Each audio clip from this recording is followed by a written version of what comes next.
है ये साथी जो हमारे साउंड के पोल पे चढ़ गए हैं, मेरा हाथ जोड़ के निवेदन है कृपया नीचे उतर जाइए, अपने नेता की सुरक्षा और अपनी सारी भैया आपसे अनुरोध है नीचे उतर जाए, नीचे ये साउंड की व्यवस्था खराब हो जाएगी, आपसे निवेदन है कृपया नीचे उतर जाए। साथियों इनका और इनके तमाम सहयोगी साथियों का बहुत बहुत स्वागत और बहुत बहुत बधाई देता हूँ। साथ में सुधीर गुप्ता जी, राजेश राजपूत जी, आशीष चतुर्वेदी जी जो आज समाजवादी पार्टी में बड़ी संख्या में साथ आ रहे हैं, मैं उनका भी बहुत बहुत धन्यवाद देता हूँ और उम्मीद और भरोसे के साथ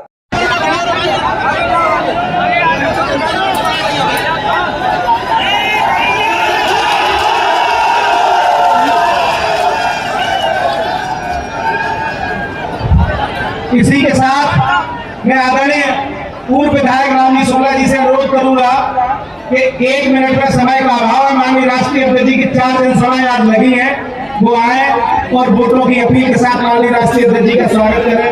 आदरणीय रामजी शुक्ला जी पूर्व विधायक। अध्यक्ष पूर्व मंत्री अतल सिंह नाइक जी, समाजवादी पार्टी के जिले के अध्यक्ष सर्वेश बाबू गौतम जी, हमारे आपके समाजवादी पार्टी और इंडिया गठबंधन के प्रत्याशी नौजवान साथी जितेंद्र दोहरे जी, पूर्व सांसद विधायक प्रदीप यादव जी, साथ ओडिसी भाषा अनु गुप्ता नगर पालिका अध्यक्ष जी, राघवेंद्र गौतम जी, प्रभाकर पांडे जी, विनोद यादव कत्था पूर्व विधायक, पल्लवी पाल जी, सर्वेश सागी, रामिया शुक्ला जी, राजीव शुक्ला जी, शिववीर दुबे जी, हेमंत पोरवाल जी,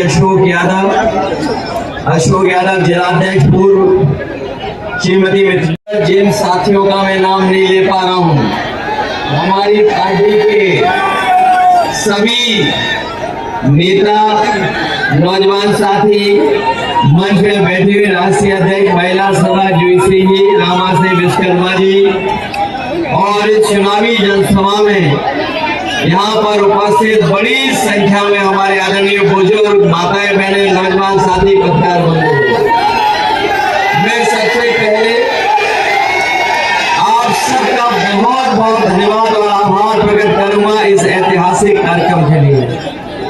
मैं देख रहा हूं जहां पंडाल में लोग हमें चारों तरफ दिखाई दे रहे हैं, वहीं जहां सूरज बिल्कुल आसमान में ऊपर है सर के, उसके बावजूद भी जहां छाया नहीं है, उसके बावजूद भी बड़ी संख्या में हमें लोग दिखाई दे रहे हैं। मैं सबका आभारी हूं और ये जो जन समर्थन हमें दिखाई दे रहा है,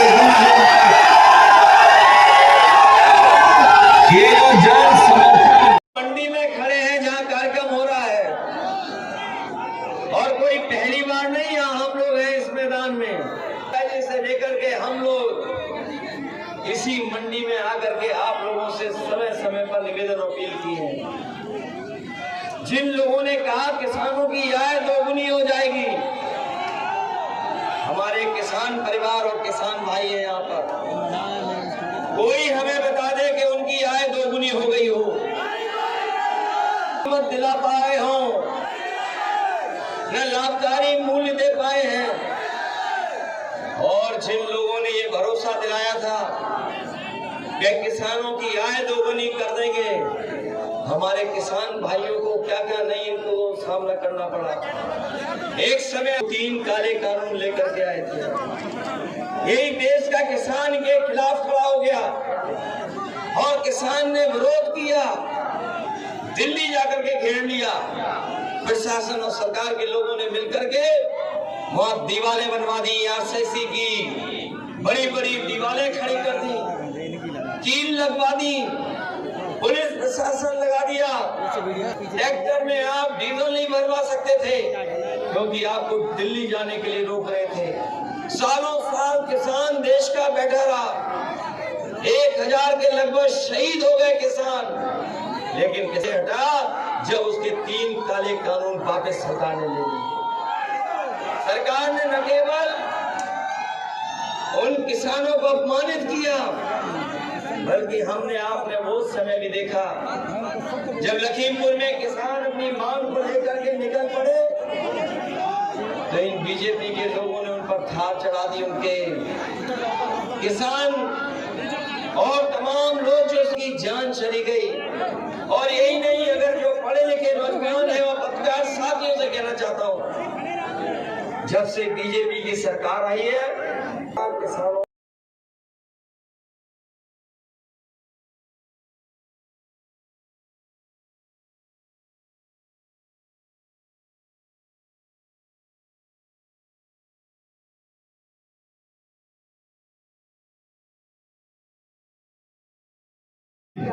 और मैं इस मंच से भरोसा दिलाता हूं और विश्वास दिलाता हूं कि इटावा लोकसभा सीट से हमारे भाई जितेंद्र गौरे जो सहज सरल और सुंदर प्रत्याशी हैं, इनको भारी बहुमत से जिताने का कार्य करेंगे।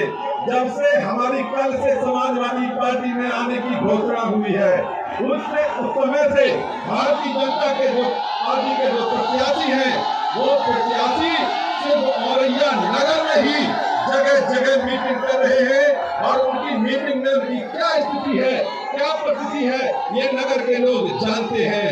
5 साल आपने मान सम्मान नहीं दिया, हमारे समाज के विरोध में चले, कहते हैं कि मोदी की गारंटी पर जीतेंगे।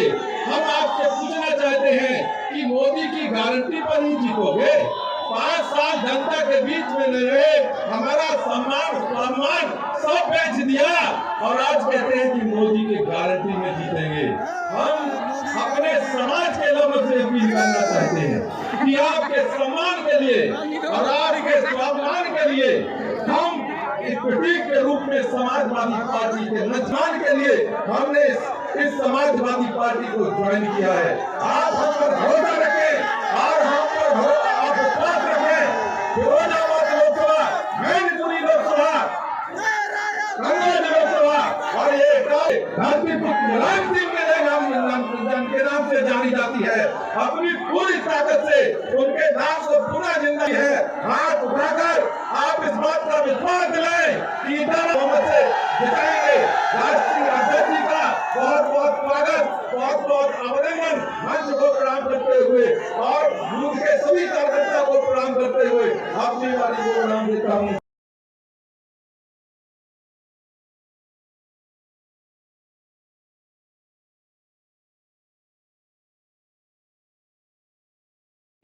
और यही नहीं, अगर जो पढ़े लिखे नौजवान है और पत्रकार साथियों से कहना चाहता हूं, जब से बीजेपी की सरकार आई है, पूरे देश में लगभग 1 लाख किसानों ने आत्महत्या की है। 1 लाख किसान आत्महत्या कर चुका है जब से भारतीय जनता पार्टी की सरकार आई है। क्या हमें कोई बताएगा कि जिस देश का किसान आत्महत्या के लिए मजबूर हो, वो कैसे खुशहाल हो जाएगा? ये लोग जो विकसित यात्रा भारत की लेकर के निकले थे, इन्होंने किसानों की लागत बढ़ा दी। आज अगर आकलन हम करें, बताओ लागत बढ़ गई कि नहीं बढ़ गई? और केवल डीजल पेट्रोल नहीं, हर जरूरत की चीज महंगी हो गई। डीजल पेट्रोल तो हुआ ही है महंगा, हर चीज सरकार ने महंगी कर दी। और ये जो खाद वाली चोरी हो रही है, ये लोग पता नहीं कहां से सीख करके आए हैं। हमें लगता है ये जो खाद की चोरी है, ये पार्ले जी बिस्किट पैकेट से सीखे हैं। जो लोग पुराने होंगे वो जानते होंगे, पहले पार्ले जी का बिस्किट पैकेट इतना बड़ा आता था। जैसे जैसे महंगाई बढ़ी, उन्होंने मुनाफा कमाना शुरू किया और उन्होंने बताओ पैकेट में बिस्किट कम करना शुरू कर दिया कि नहीं कर दिया? पहले जो इतना बड़ा पैकेट आता था, बताओ कितना सा पैकेट हो गया कि नहीं हो गया? याद रखना, ये बीजेपी की सरकार आ गई तो हो सकता है कि एक बिस्किट का आपको पैकेट मिले। बेनिफिट था। इसी तरह बोरी से चोरी शुरू कर दी कि नहीं कर दी? पहले कितनी बोरी से खाद हटाई और अब कितनी और हटा दी। ये लोग और रहे सरकार में, बाकी खाद भी फौज में मिलेगी, फौज में। ये नौजवान लोग आज से 5 साल पहले, 10 साल पहले जिन्होंने मोटरसाइकिल खरीदी होगी, बताओ मोटरसाइकिल की कीमत क्या थी पहले? 50,000, 60,000। और आज मोटरसाइकिल कितने की है बताओ? ये जो मंच वाले हैं और कुछ लोगों ने गाड़ी ली होगी, 10 साल पहले बताओ गाड़ी कीमत की थी, आज 10 साल बाद कीमत क्या है? इसमें बहुत सारे ऐसे भी साथी हैं जो हमारे लिए भी मतदान करेंगे इसी चरण में। तो न केवल हम अपनी पार्टी के प्रत्याशी, इंडिया गठबंधन के प्रत्याशी जितेंद्र दोहरे जी के लिए सहयोग मांग रहे हो, बल्कि आप सब लोग मिलकर के कन्नौज में हमारी भी मदद करना। ये तो पहला लोकसभा चुनाव लड़ रहे हैं, लेकिन हम भी बहुत दिनों बाद चुनाव लड़ रहे हैं। इसलिए जहां इटावा लोकसभा के लिए आपसे मदद मांग रहे हैं, वहीं कन्नौज लोकसभा में भी सब लोग मिलकर के मदद करें। जहां तक चुनाव का सवाल है, 2 चरणों में चुनाव हो चुका है और आज तीसरे चरण में वोट पड़ रहा है। 2 चरणों में तो जनता ने भारतीय जनता पार्टी को पूरी तरीके से खारिज कर दिया है। ये तीसरे चरण में जहां वोट पड़ रहा है, ये इंडिया गठबंधन और समाजवादियों का चरण है। इसमें इनका कोई खाता खुलने नहीं जा रहा है। सुबह से मैं देख रहा हूं जहां वोट के लिए बड़ी संख्या में लोग निकल करके आए हैं, वहीं बीजेपी के लोग बौखला गए हैं। सुबह से ही बौखला गए हैं, उन्हें कुछ दिखाई नहीं दे रहा है। कई जगह प्रशासन को आगे कर रहे हैं, लेकिन हमें खुशी इस बात की कि समाजवादी पार्टी का निष्ठावान और समय पे कार्यकर्ता इकट्ठा होकर के इन भारतीय जनता पार्टी के लोगों को हर बूथ पर सबक सिखाने का काम कर रहा है। ये जैसे आगे चुनाव बढ़ेगा, भारतीय जनता पार्टी का जो गर्मी का पारा नीचे जाता जाएगा। ये जो हवा में उड़ रहे थे, जनता ने जमीन पर ले आई है। जो लोग पिछले 5 साल 10 साल से आपको वादे कर रहे थे, बताओ 10 साल बाद जब हम लोग उनका आकलन कर रहे हैं, तो बीजेपी के लोगों की हर बात झूठी और उनका हर फैसला झूठा और वादा झूठा निकला कि नहीं निकला? हम और आप लोग मंडी में खड़े हैं जहां कार्यक्रम हो रहा है, और कोई पहली बार नहीं यहाँ हम लोग हैं इस मैदान में। अक्सर समाजवादियों का नेताजी से लेकर के हम लोग इसी मंडी में आकर के आप लोगों से समय समय पर निवेदन अपील किए हैं। जिन लोगों ने कहा किसानों की आय दोगुनी हो जाएगी, हमारे किसान परिवार और किसान भाई हैं यहाँ पर, कोई हमें बता दे कि उनकी आय दोगुनी हो गई हो, किसी फसल की ये लोग कीमत दिला पाए हो, न लाभकारी मूल्य दे पाए हैं। और जिन लोगों ने ये भरोसा दिलाया था कि किसानों की आय दोगुनी कर देंगे, हमारे किसान भाइयों को क्या क्या नहीं इनको सामना करना पड़ा। एक समय आया जब बीजेपी के लोग 3 काले कानून लेकर के आए थे। यही देश का किसान के खिलाफ खड़ा हो गया और किसान ने विरोध किया, दिल्ली जाकर के घेर लिया।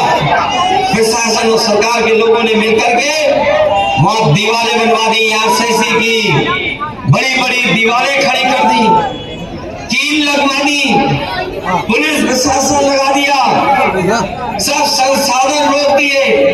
ट्रैक्टर में आप डीजल नहीं भरवा सकते थे क्योंकि आपको दिल्ली जाने के लिए रोक रहे थे। सालों साल किसान देश का बैठा रहा, 1000 के लगभग शहीद हो गए किसान, लेकिन किसान पीछे नहीं हटा। तभी किसान पीछे हटा जब उसके 3 काले कानून वापस सरकार ने ले लिए। सरकार ने न केवल उन किसानों को अपमानित किया, बल्कि हमने आपने वो समय भी देखा जब लखीमपुर में किसान अपनी मांग को लेकर के निकल पड़े तो इन बीजेपी के लोगों ने उन पर थार चढ़ा दी। उनके किसान 1000 रुपए में 2000 में आती थी, बताओ साइकिल कितने में आ रही है।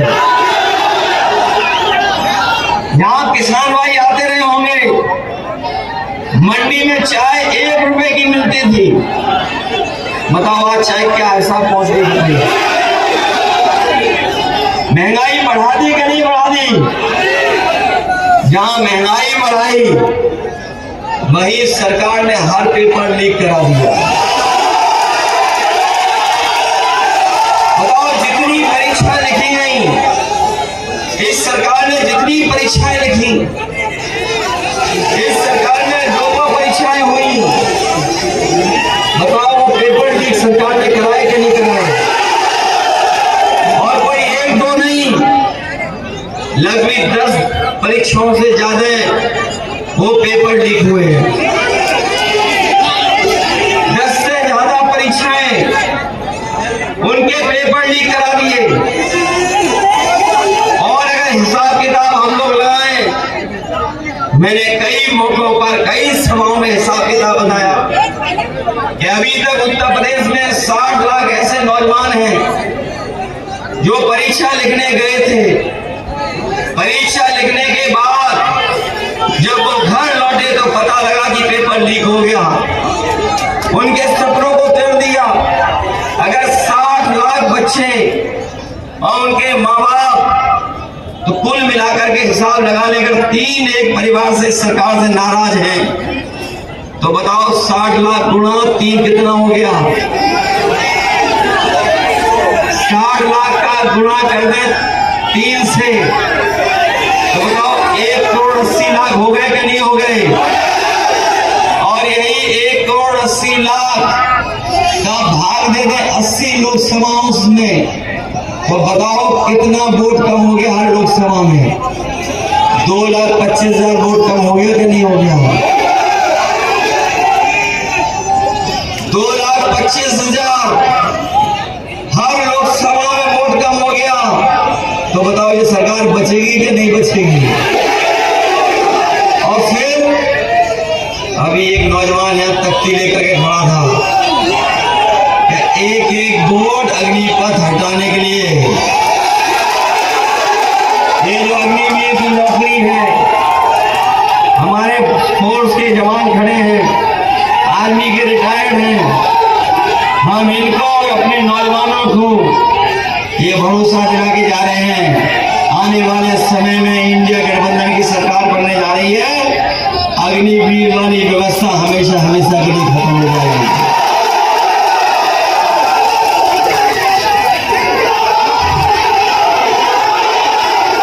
ये अग्निवीर 4 साल की नौकरी हम समाजवादी लोग कभी स्वीकार नहीं कर सकते और इसलिए नहीं स्वीकार कर सकते क्योंकि अग्निवीर में जो नौजवान जाएगा न उसे कोई वेतन मिलेगा, न कोई ऐसा सम्मान मिलने जा रहा है, और न ही अगर शहीद हो गया, अगर अग्निवीर शहीद भी हो गया तो उसे कोई सम्मान नहीं मिलेगा। वो नेताजी का फैसला था कि जब कोई सीमा पर जवान शहीद होता था, पूरे सम्मान से उसके घर परिवार में लाकर के उसका आखिरी दर्शन करने का मौका मिलता था। ये नेताजी का फैसला था, फौज के लिए, फोर्सेस के लिए। लेकिन जो अग्निवीर में भर्ती होगा उसे ये भी सम्मान नहीं मिलेगा। इन्हें फौज, न केवल फौज में जो लोग हैं बड़े बड़े अधिकारी, वो भी स्वीकार नहीं कर रहे हैं। और ये जो सुरक्षा को लेकर के भारतीय जनता पार्टी खिलवाड़ कर रही है सीमाओं की, हम समाजवादी लोग कभी स्वीकार नहीं करेंगे। और हम एक और बात बता दें, ये हमारे खाकी पहनने वाले भाई लोग ये कभी कभी थोड़ा गुस्सा दिखाते हैं।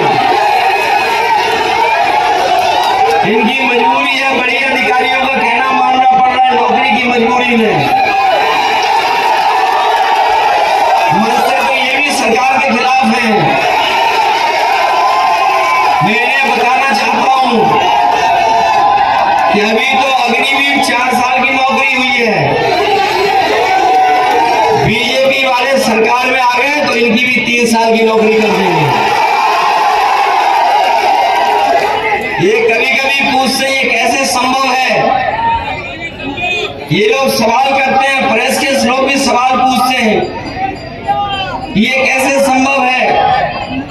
मैं उससे पूछता हूं, बताओ कितने लोगों को पता था कि अग्निवीर की नौकरी 4 साल की हो जाएगी। यहां खड़े हुए जितने लोग हैं, कितनों को पता था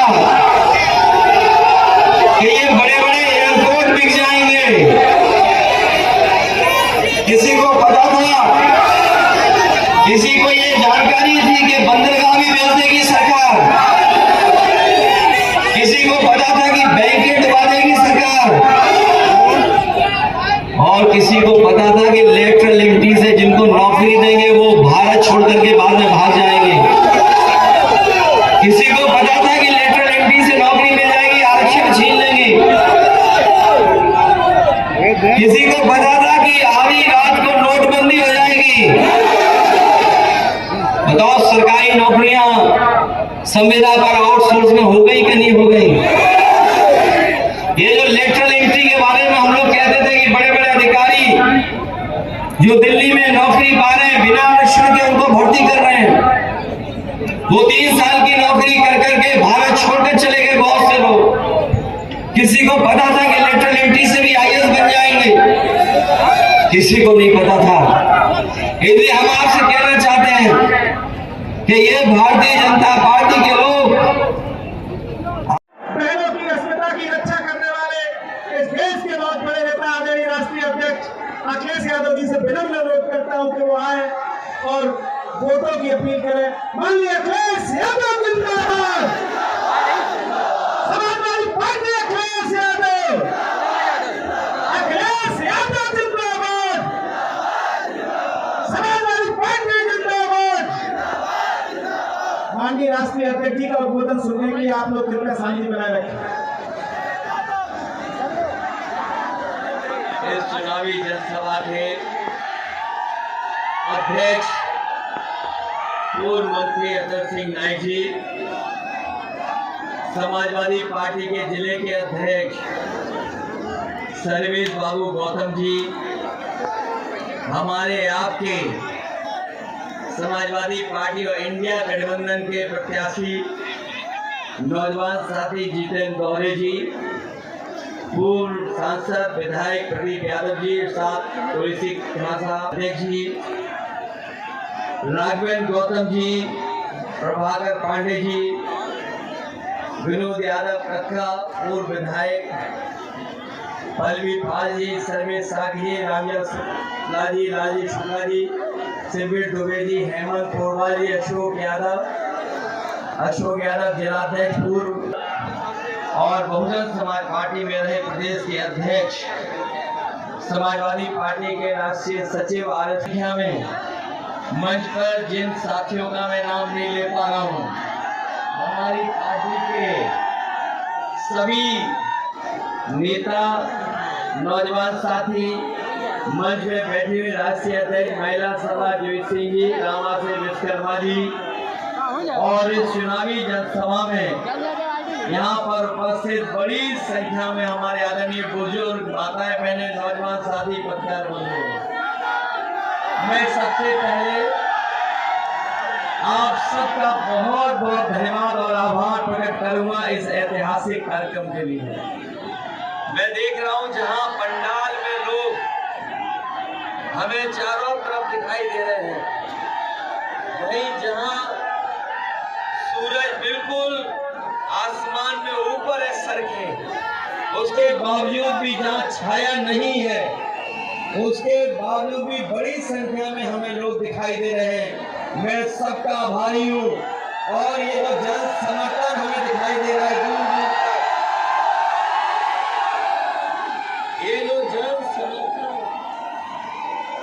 ये जो हमें जन समर्थन दिखाई दे रहा है, ये जन समर्थन भरोसा दिला रहा है कि न केवल इस बार इटावा में और आसपास की लोकसभाओं में जीत होने जा रही है, बल्कि रिकॉर्ड मतों से समाजवादी पार्टी और इंडिया गठबंधन जीतने जा रहा है। ये चौथे चरण का चुनाव है। यहाँ जितने साथी हमें दिखाई दे रहे हैं, इसमें बहुत सारे ऐसे भी साथी हैं जो हमारे लिए भी मतदान करेंगे इसी चरण में। तो न केवल हम अपनी पार्टी के प्रत्याशी, इंडिया गठबंधन के प्रत्याशी जितेंद्र दोहरे जी के लिए सहयोग मांगने आए हो, बल्कि आप सब लोग मिलकर के कन्नौज में हमारी भी मदद करना। ये तो पहला लोकसभा चुनाव लड़ रहे हैं, लेकिन हम भी बहुत दिनों बाद चुनाव लड़ रहे हैं। इसलिए जहां इटावा लोकसभा के लिए आपसे मदद मांग रहे हैं, वहीं कन्नौज लोकसभा में भी सब लोग मिलकर के जहां तक चुनाव का सवाल है, 2 चरणों में चुनाव हो चुका है और आज तीसरे चरण में वोट पड़ रहा है। 2 चरणों में तो पार्टी को पूरी तरीके से खारिज कर दिया है।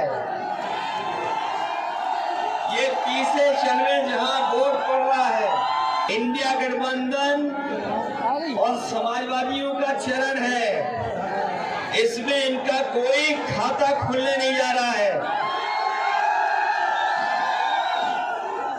सुबह से मैं देख रहा हूं जहां वोट के वहीं बीजेपी के लोग बौखला गए हैं, सुबह से ही बौखला गए हैं, उन्हें कुछ दिखाई नहीं दे रहा है। कई जगह प्रशासन को आगे कर रहे हैं। खुशी इस बात की कि समाजवादी पार्टी का निष्ठावान और समर्पित कार्यकर्ता इकट्ठा होकर के भारतीय जनता पार्टी के लोग हर बूथ पर सबक से ये जैसे आगे चुनाव बढ़ेगा, भारतीय जनता पार्टी का जो गर्मी का पारा नीचे जाता जाएगा। ये जो हवा में उन्हें जमीन पर ले आई है, जो लोग पिछले 5 आपको वादे कर रहे थे, बताओ 10 साल बाद जब हम लोग उनका आकलन कर रहे हैं, तो बीजेपी के लोगों की हर बात झूठी और उनका हर फैसला झूठा और वादा झूठा निकला कि नहीं निकला। हम और आप लोग मंडी में खड़े हैं जहां कार्यक्रम हो रहा है,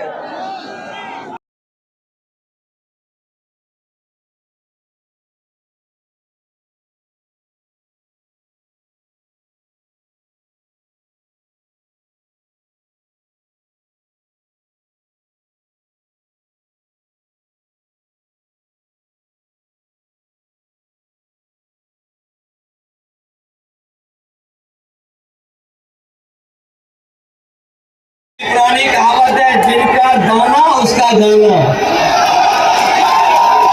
जो देगा दाना उसी का गाएंगे गाना। बताओ ये सच्चाई है कि नहीं है?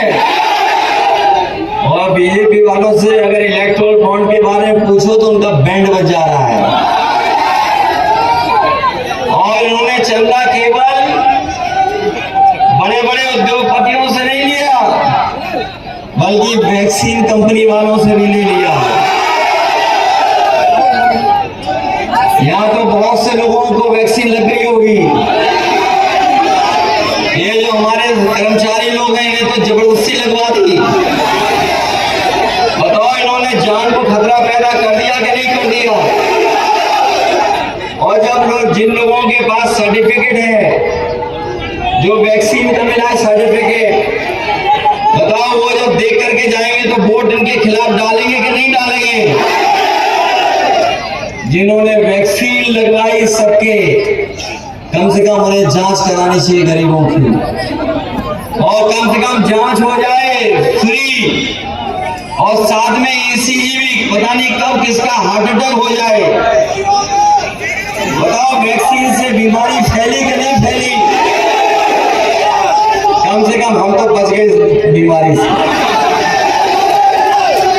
हम लोगों ने नहीं लगवाई। ऐसे तो हमें कुछ साथी दिखाई दे रहे हैं हमारे यश के भी। इसलिए हम आपसे अपील करने आए हैं कि बीजेपी के लोग धोखा देते हैं, झूठ बोलते हैं, अपनी चतुराई से ध्यान हटाते हैं। इनसे सावधान रह के मतदान करना, और अपने किसान भाइयों को भरोसा दिला के जा रहे हैं कि जिस तरीके से उन्होंने उद्योगपतियों का कर्ज माफ किया है, हम अपने किसानों का भी पूरा का पूरा कर्ज माफ कराने का काम करेंगे। ये लोग उद्योगपतियों का कर्ज माफ हुआ है, उसमें इन्होंने नियम बनाया कि 5 करोड़ के ऊपर जिन्होंने कर्ज लिया उनका कर्ज माफ होगा। उन्होंने उद्योगपतियों के लिए तो नियम बना दिया, लेकिन हमारे गरीब और किसान जिनके ऊपर केवल लाखों का कर्ज है, उनको दूर कर दिया।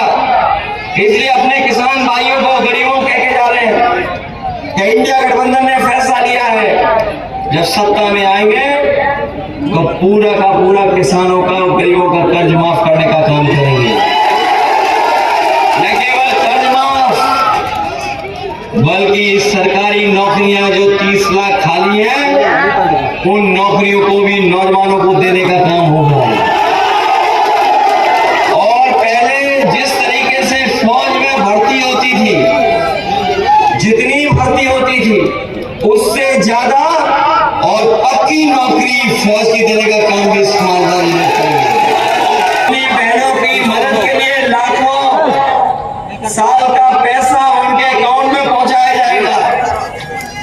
पहुंचे भी लोग हैं तो हम लोग समाजवादी पेंशन दे रहे थे, लेकिन अब फैसला लिया है कि गरीब बहनें माताएं कैसे लखपति बने, उस दिशा में भी उनके अकाउंट में लाख रुपया पहुंचा करके उनका भी सम्मान करने का काम करेंगे। जिस समय चुनाव था तो राशन बहुत मिल रहा था, रिफाइंड तेल भी दे रही थी सरकार, दाल भी दे रही थी, नमक भी दे रही थी।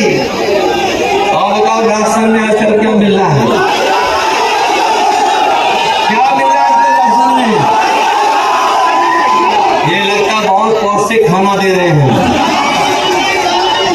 ये बीजेपी के लोगों ने कोई नई चीज ढूंढी है, बहुत पौष्टिक। हम अपने गरीबों को भरोसा दिला के जा रहे हैं कि इंडिया गठबंधन बनेगा तो आपके राशन की मात्रा भी बढ़ेगी, और जो राशन खराब वाला मिल रहा है उसकी गुणवत्ता बढ़ाएंगे। और इधर बाजार में आपने देखा होगा कि संपन्न लोग, बड़े लोग पैकेट का आटा खरीद करके खा रहे हैं। अपने गरीबों को राशन में पैक्ड आटा दे करके जो गुणवत्ता के साथ अच्छा होगा और आटा पौष्टिक होगा, आटा के साथ साथ डाटा भी फ्री देने का काम होगा। क्योंकि जहां पौष्टिक स्वादिष्ट और गुणवत्ता के साथ आटा मिले, वही डाटा की जरूरत है, क्योंकि बिना डाटा के कोई चीज चल नहीं रही है। पहले जब मोबाइल आए थे तो डाटा फ्री था, बताओ अब पैसा लग रहा कि नहीं लग रहा? हर आदमी आटा और डाटा इस्तेमाल कर रहा है कि नहीं कर रहा? आज जो जानकारी हासिल करनी हो, ऑनलाइन पढ़ाई करनी हो या और जानकारी हासिल करनी हो, बताओ डाटा से, मोबाइल से, इंटरनेट से मिल रहा है कि नहीं मिल रहा है? समाजवादियों ने लैपटॉप बांटे थे, वो हमारे लोग जानते होंगे, अभी भी चल रहे होंगे। और जब बटन दबाते होंगे ऑन करने के लिए, तो उसमें नेताजी हम लोग दिखाई देते हैं कि नहीं दिखाई देते? फोटो की नकल कर ली सरकार ने। जो लखनऊ वाले हैं हमारे, उन्होंने बताओ नकल कर ली, समाजवादियों ने नहीं कर ली। हम लोगों ने इतना बड़ा लैपटॉप दिया, इन्होंने मोबाइल कितना दिया? हम लोगों ने नेताजी की फोटो डाली, इन्होंने अपनी फोटो डाली, और इतना रद्दी दिया कि उंगली घिसे रहो तब भी नहीं चल रहा। बताओ है स्थिति कि नहीं? और हमें खुशी है समाजवादियों को कि जो कभी हम लोगों ने लैपटॉप यहाँ गरीबों को दिया था, कुछ दिन पहले हमें पता लगा कि अमेरिका में भी कई शहर ऐसे हैं जो अपने गरीब परिवार के बच्चों को फ्री लैपटॉप दे रहे हैं। सोचिए कब समाजवादियों ने लैपटॉप दिया था? 7 साल पहले। उस समय जब